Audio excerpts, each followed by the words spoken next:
My name is Margaret Ellison, and I am 61 years old. For most of my adult life, I believed I understood the quiet balance between marriage and independence.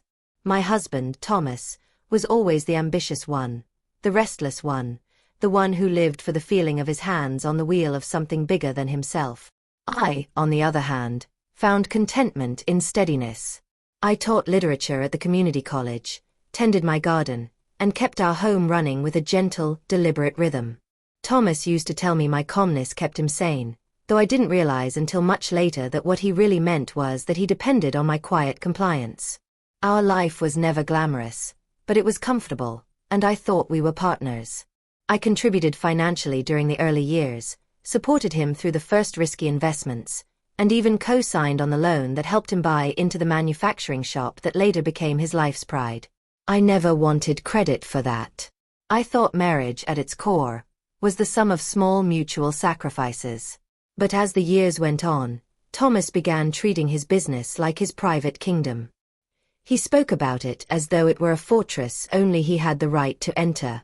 Whenever I asked a question, whether out of curiosity or genuine concern, he would smile with a patronizing softness and say, "Stay out of business, Maggie. Let me handle it." It stung every time, but I learned to swallow the discomfort like a bitter pill. Still, there were signs, little tremors hinting that the ground beneath us was shifting. I noticed his temper sharpening when paperwork arrived. I noticed the way he stayed later at the shop, sometimes not coming home at all until long after midnight. I noticed his sudden insistence that I stop asking about men's matters. And maybe the most telling of all, he locked his office door every night, something he had never done in the 35 years we'd been married. I didn't confront him. Not yet. Instead, I kept living my quiet routines, but with a new sort of attentiveness. A sense of watching a story develop from the outside. I felt a draft moving through the halls of our home, like the subtle warning before a storm. And then one evening as we sat at the dinner table, Thomas looked across at me, his fork paused mid-air, and said almost casually, "Maggie, I need you to understand something. The business. It isn't a place for you. It's complicated, stressful, and frankly, you'd only get in the way.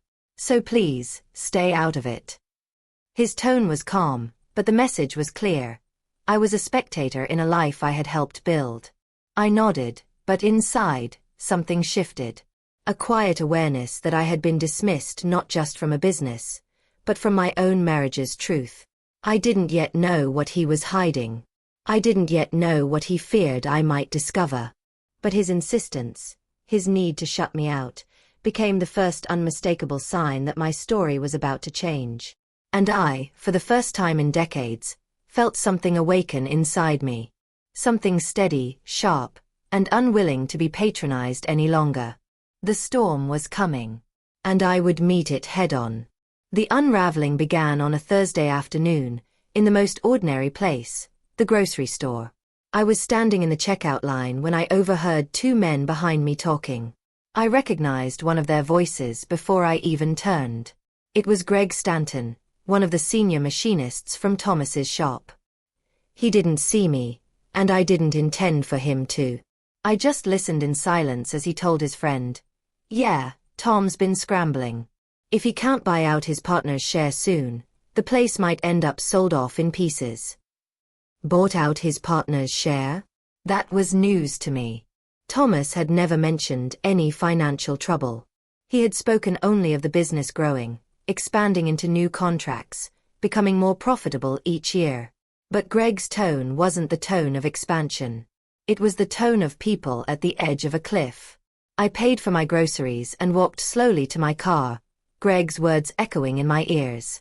When I got home, Thomas was already there, sitting in his favorite chair with his eyes fixed on the television but not really watching it. I studied him in silence, noticing the tension in his jaw, the way his shoulders stayed hunched even at rest. "Everything okay at the shop?" I asked gently.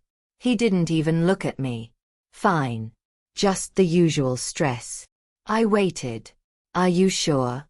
I thought I heard someone mention you were negotiating shares with your partner." That made him look at me sharply.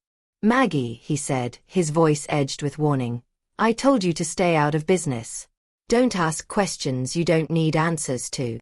It wasn't just dismissive. It was hostile, defensive.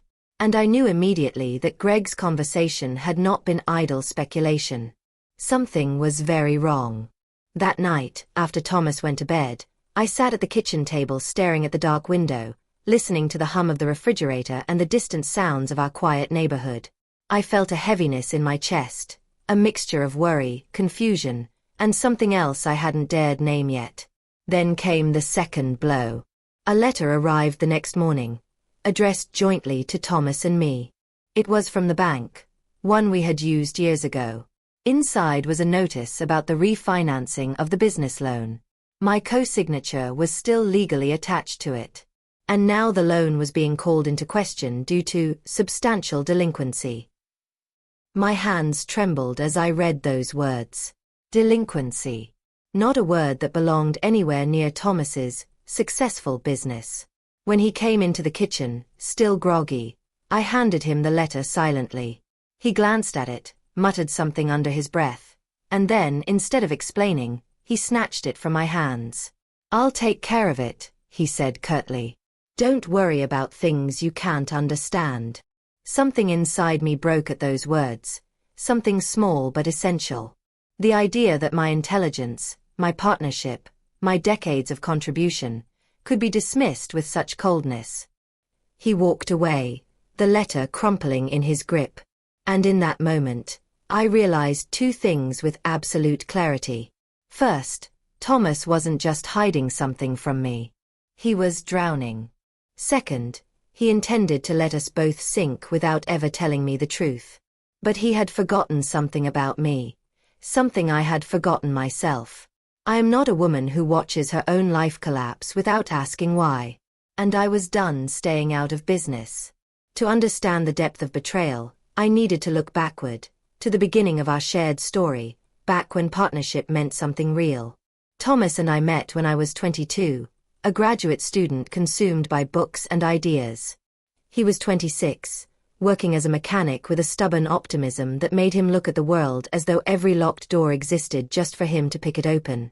In our early marriage, money was tight, but we made decisions together. I helped him study basic accounting so he could manage his side jobs. He sat through my lectures when I worried about the direction of my career. We were young and flawed and hopeful, and it felt like we had each other. Truly had each other. Then came the shop, a joint venture between Thomas and his longtime friend, Leonard Hall. It was supposed to be the next chapter in their lives, and in ours. I remember signing those early loan documents with confidence, believing in Thomas's vision. We didn't have much, but we believed in each other. Years passed. The business grew. Leonard handled clients and contracts. Thomas handled machines and employees. Their partnership worked, or so I thought. But somewhere along the way, ambition began whispered promises to Thomas. Promises of power, control, ownership. And slowly, he began to edge me out of the narrative. Not overtly at first. It was subtle, like removing bricks from a wall one by one. I stopped seeing financial statements. Stopped being asked for advice. Stopped being included in decisions. Every time I tried to re-engage, Thomas insisted it was better for me to stay in the periphery. Business is stressful, he'd say. You don't want to get tangled up in all that. He framed exclusion as protection. But now I recognized it for what it had been. A slow erasure of my involvement, a trimming of my influence, until I was little more than an outsider in my own marriage. And then there was Leonard, Thomas's partner.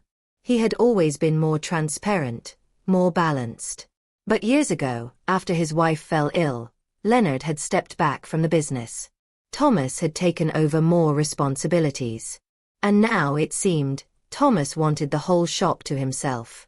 Motives. Ego. Fear. Pride. These were the ingredients Thomas had been mixing behind closed doors. But motives alone didn't explain what was happening now. The delinquent loan, the secrecy, the tension, it suggested a different story. One involving mismanagement. maybe even desperation. And if there was desperation, there would be evidence. I made a decision that day. Quiet, firm, irreversible. If Thomas wouldn't tell me the truth, I would find it myself. And I would begin not in anger, but in reason. Not with confrontation, but with observation. Thomas believed I was incapable of understanding business. He was about to learn how wrong he was. I began simply by paying attention. Thomas left early and came home late. He kept his office locked. But he had one flaw, one tiny human flaw, that made everything possible. He was disorganized. And he always left traces. On Monday morning, after he rushed out the door, I walked into his office. The lock was meant to keep me out at night, not during the day. Papers were stacked neatly enough but not securely enough. I opened his file cabinet, and within minutes I found invoices that had been marked past due. Supplier notices. Machinery repair bills that had been deferred. And most concerning of all, letters from Leonard, formal letters, asking why the buyout payments were months behind schedule. Thomas hadn't told me any of this. Worse, he was hiding it from Leonard too. I made copies. Scanned everything. Organized it systematically. If I was to uncover the truth, I needed to be calm, methodical, and patient. Next, I visited Leonard. He looked older than I remembered, thinner, quieter, with the sort of weariness that comes from years of carrying unspoken worry. When I told him I needed to talk about the business, he didn't hesitate. He invited me in, closed the door, and sat down as though he had been waiting for someone to finally ask. Thomas told me you weren't interested, he said. That you preferred to stay uninvolved. I inhaled slowly. He told me the same thing about you. And there it was. The shared misunderstanding Thomas had engineered between us. Leonard's voice was steady but tired. Margaret, your husband is drowning. I've tried to help him, but he's shut me out. The shop is in trouble. More trouble than he's admitting. He's months behind on my buyout. The bank is calling in old loans. And he's trying to negotiate private terms behind my back. Private terms. I echoed. Leonard nodded. He wants full ownership.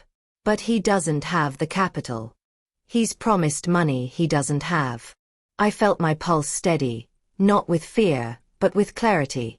Leonard, I said quietly, what if there were another way? He looked at me sharply. Go on. And then, for the first time in many years, someone spoke to me about the business as though I were an equal. An intelligent, capable woman with every right to understand what was happening.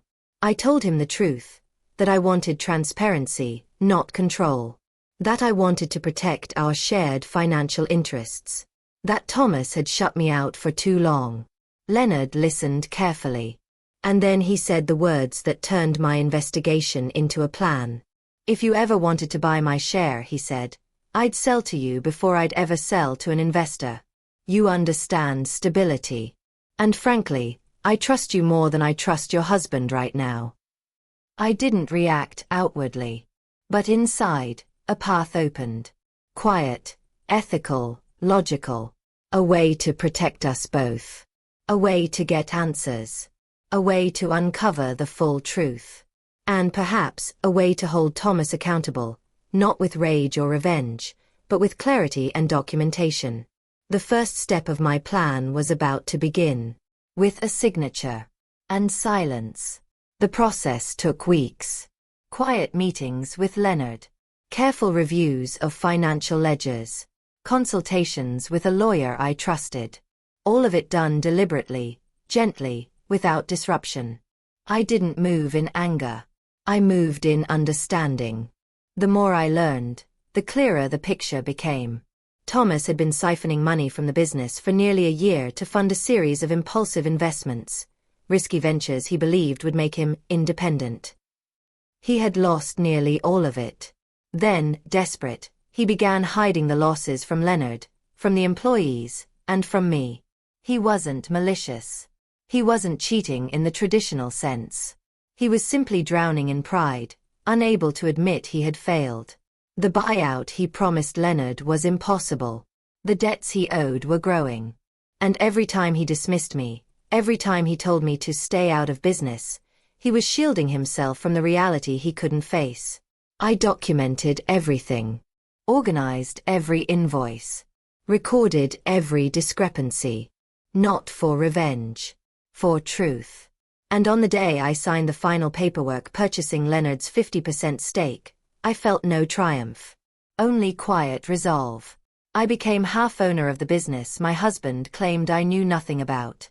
And he had no idea. Leonard shook my hand, relief softening his features.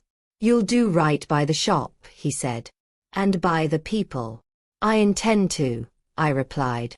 That evening, Thomas came home late. Exhausted. Defeated. He collapsed into his chair and rubbed his eyes. I studied him, seeing not a villain but a frightened man caught in a web of his own making. How was your day? I asked. He hesitated, then forced a smile that didn't reach his eyes. Fine. Just work. I nodded. Good, I said softly. Mine was productive too. He didn't catch the meaning. But soon he would. Because the truth was no longer hidden. It was in my hands now. And the next step would be the confrontation. Documented. Precise.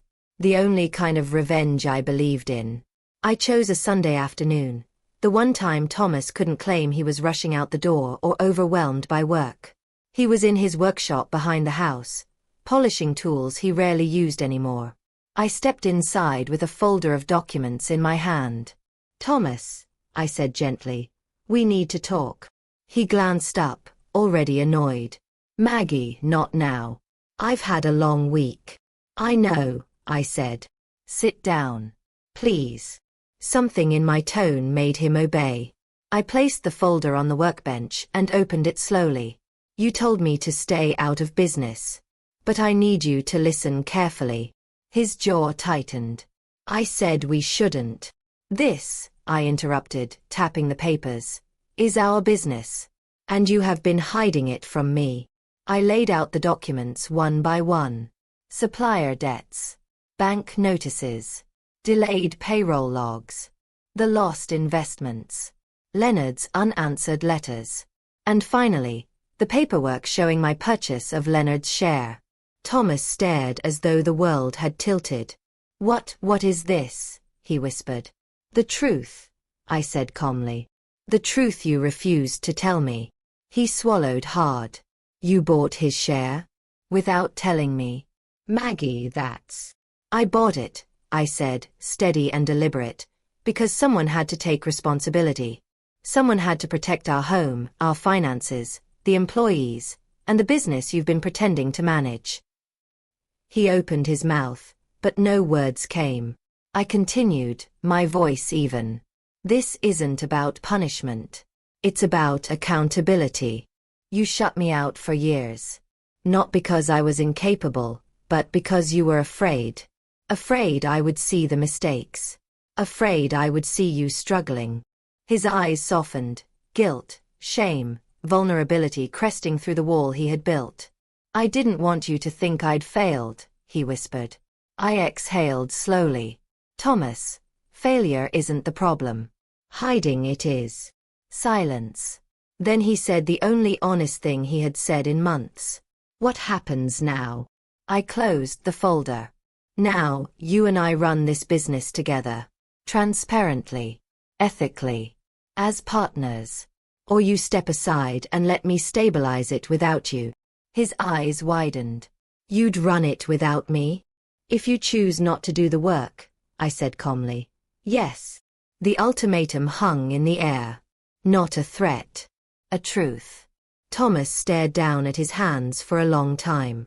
When he finally looked up, his voice was unsteady but sincere. I want to fix this. With you. I nodded gently. Then we start tomorrow. But as I walked away, I felt the shift in the air, the heavy, quiet weight of consequences settling into place. Revenge wasn't loud. It was clarity. And clarity changes everything. The following months were transformative. Not dramatic, not explosive, but deeply revealing.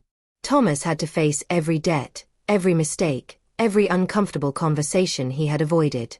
I sat beside him through each meeting, not as an assistant or a bystander, but as the co-owner he never expected me to be. The employees adjusted quickly. Many of them had known something was wrong long before we arrived at the truth. When I introduced myself formally at the staff meeting as the new partner, they were respectful, even relieved. Structure returned. Payroll stabilized. Contracts were renegotiated carefully.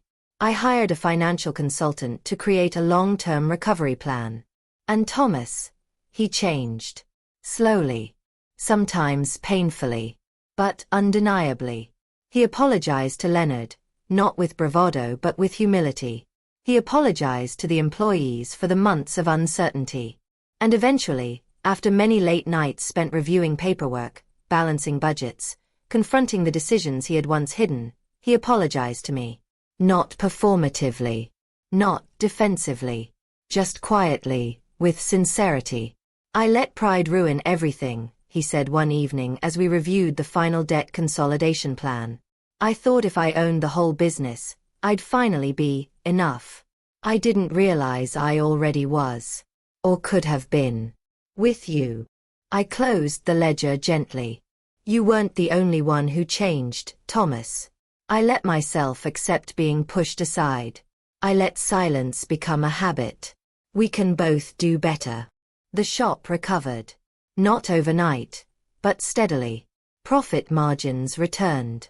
Relationships repaired.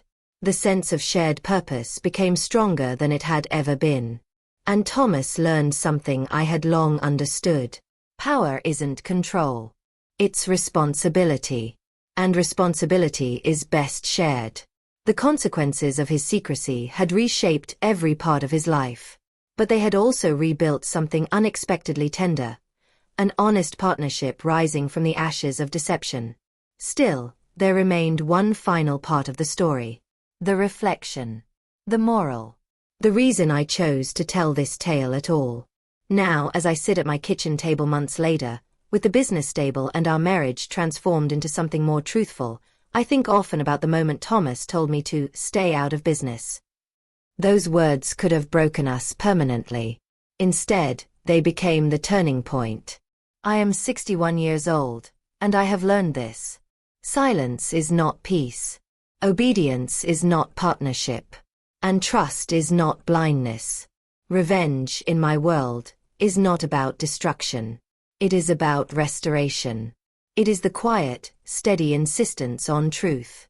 It is holding someone accountable with evidence, patience, and clear boundaries. It is choosing integrity when pride tempts people into secrecy. I did not buy Thomas's share to punish him. I bought it to protect us both. To protect the workers. To protect the legacy we had built, together, even when he forgot that I was part of it. Thomas now introduces me as my partner when clients visit the shop. He defers to my judgment. He thanks me publicly in ways he never did privately. And sometimes, when I see him watching me review a contract or negotiate a supplier term, I see a look of quiet admiration in his eyes. Not because I proved him wrong, but because I proved what we could be when truth replaces pride. If you're listening to my story today, I want to leave you with this. Never underestimate your own strength just because someone else can't see it. Never let yourself be pushed to the sidelines of your own life. And never be afraid to seek the truth, even when it's inconvenient or painful. Truth is not always comfortable, but it is always liberating. Thank you for listening to my story. If you'd like more stories like this, stories of justice, clarity, and redemption, I'd appreciate hearing your thoughts. Your experiences, your comments, your voice. They matter more than you know. And remember, sometimes the most powerful revenge is simply stepping into the role you are always capable of holding.